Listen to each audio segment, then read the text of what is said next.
பேரூராட்சி தலைவர் அவர்கள் வந்து நிறைய உதவிகளை எல்லாம் இதுக்கு செய்ததாக நமது காமராஜ் ஐயா சொன்னார்கள்.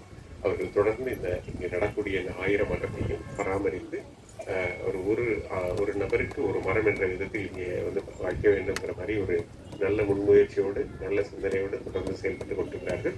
அவர்களுடைய துணைத் தலைவர் மற்ற பேரூராட்சியினுடைய செயலாளர் உறுப்பினர்கள் அனைவரும் அவர்களுக்கு ஒத்துழைப்பு நல்க வேண்டும். இதுபோன்று எங்கெங்கெல்லாம் இடங்கள் இருக்கின்றனவோ அங்கெல்லாம் புதிய மரக்கன்றுகளை நட்டு இந்த நீர்நிலைகள் பாதுகாப்பு உட்பட்ட பல்வேறு நற்பணிகளை நீங்கள் எல்லாம் மேற்கொள்ள வேண்டும் என்று இந்த நேரத்தில் நான் அன்போடு கேட்டுக்கொள்கிறேன்.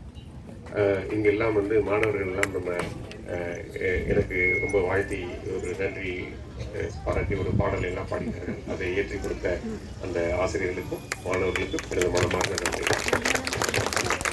இந்த மாதிரி ஒரு பிரச்சனை வந்து இருக்குது அப்படிங்கிறது வந்து நான் ஸ்ரீவைகுண்டம் தாலுக்காவுக்கு கடந்த ஒரு 6 மாதத்திற்கு முன்பு வந்த பொழுது நீங்கள் எல்லாம் வந்து ஒரு கோரிக்கை கொடுத்துருக்கீங்கள்.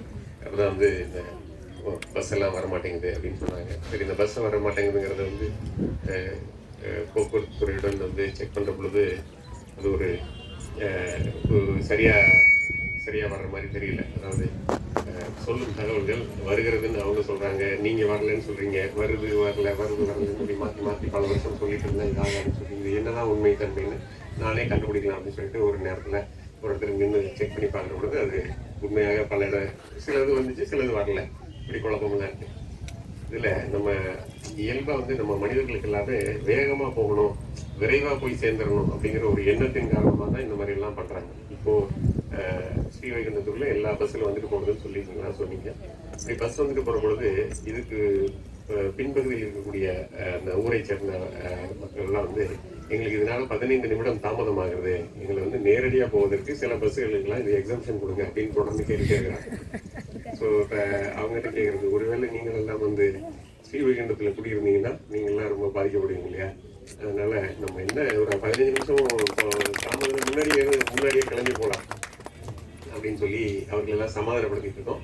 இருந்தாலும் மனித வாழ்வில் வந்து வேகமாக போகணும், விரைவாக போய் ஏதோ சாதிக்கணும் அப்படிங்கிற எண்ணம் இருக்கிறதுனால எல்லாரும் ஃபாஸ்ட்டாக போக ட்ரை பண்ணுறாங்க. அதனால ஏற்படுற சிக்கல்னால தான் இந்த மாதிரி பஸ் எல்லாம் கொஞ்சம் கொஞ்சமாக அப்படியே போயிருக்கு. இப்போதைக்கு அது ஒழுங்குபடுத்தி ஓரளவு வந்துட்டு இருக்குன்னு நினைக்கிறேன். இதை தொடர்ந்து சரியாக போகிறதா என்பதை கண்காணிக்க வேண்டிய பொறுப்பு வந்து உங்களுக்கு தான் இருக்குது. நீங்கள் தான், ஊர் மக்கள் தான் நீங்கள் செய்து கொள்ள வேண்டும்.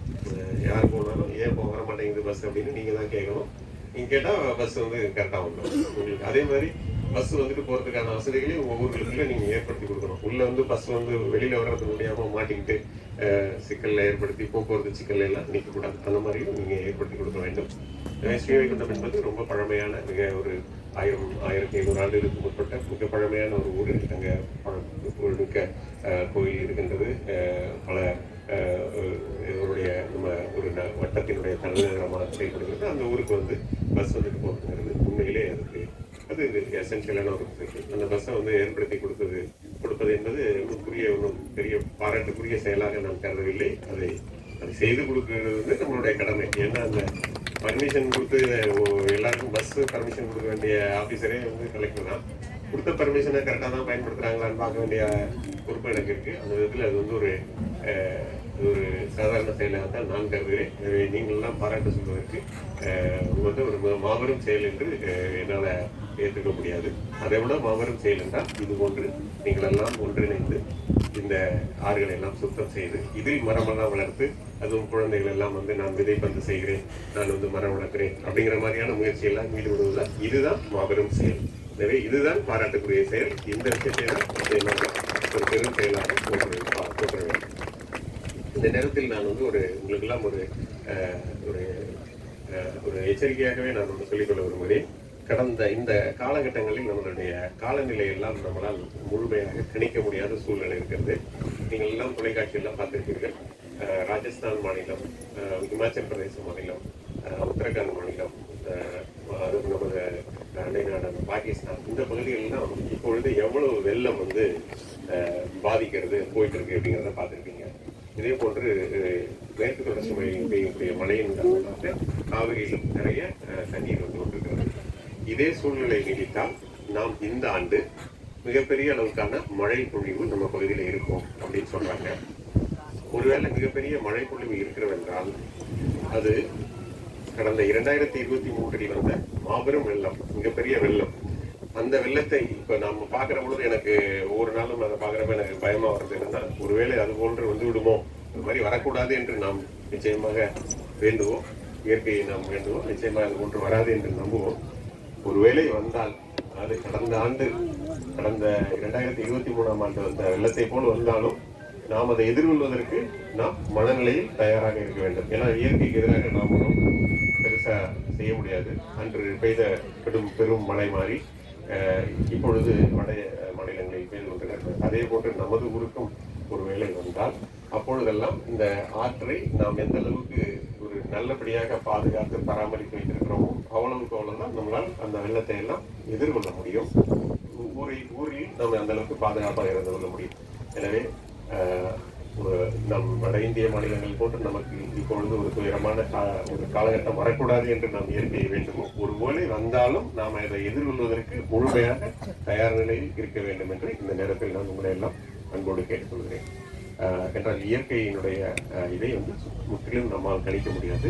அப்படி இருக்கிற பொழுது அந்த மாதிரியான அந்த இயற்கை சீற்றங்களை எல்லாம் எதிர்கொள்ளும் வகையில் தான் இது போன்ற பராமரிப்பு பணிகள், பாதுகாப்பு பணிகள் இதையெல்லாம் நாம் ஏற்படுத்தி கொண்டிருக்கிறோம். இவற்றையெல்லாம் எல்லா மக்களும் சேர்ந்து இது நம்முடைய ஊர், நம்மளுடைய ஆறு, நாம் இதனை முழுமையாக பாதுகாக்க வேண்டும். ஒரு வற்றாத ஜீவநதியாக இருக்கக்கூடிய தாமிரபரணியை நாம் எந்த அளவுக்கு நல்லபடியாக பராமரித்து பாதுகாக்க வைத்திருக்கிறோமோ அது போன்றுதான் அது நமக்கு திருப்பி தரும். அது நம்மளுக்கு குடிக்க தண்ணீர் தருகிறது, விவசாயத்திற்கு தண்ணீர் தருகிறது. ஒரு மாபெரும் உயிர் நாடியாக நமது மாவட்டத்திற்கு விளங்கக்கூடிய இந்த ஆற்றினை எந்த அளவுக்கு நாம் வந்து தூய்மையாகவும் பராமரித்து வைத்திருக்க வேண்டும் என்பதை அனைத்து குடிமக்களும் உணர்ந்து அதை வந்து பாதுகாக்க வேண்டும் என்று இந்த நேரத்தில் கேட்டுக்கொள்கிறேன். இங்கு வந்திருக்கக்கூடிய மாணவர்கள், வந்திருக்கக்கூடிய பெற்றோர்கள், பெரியவர்கள் அனைவரும் சேர்ந்து இந்த ஆற்றினுடைய சுத்தத்தை, இதனுடைய பாதுகாப்பை உறுதி செய்வதற்காக நாம் முழுமூச்சாக எல்லா காலங்களிலும் செயல்பட வேண்டும்.